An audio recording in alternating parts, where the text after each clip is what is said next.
Did you want to? Did you?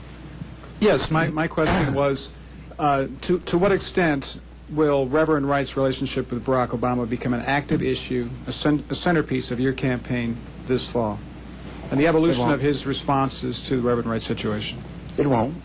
I have said that I will not discuss the issue further, and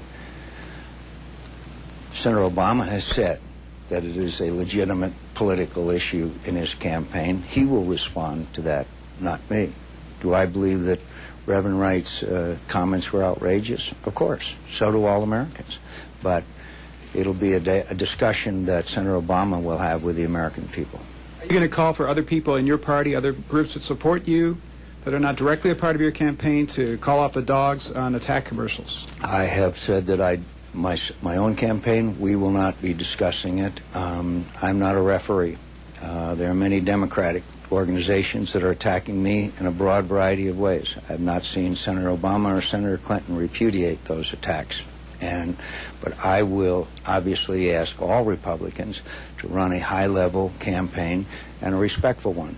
But I do not intend to referee as to what is a correct campaign and what's an incorrect one. Senator Beck.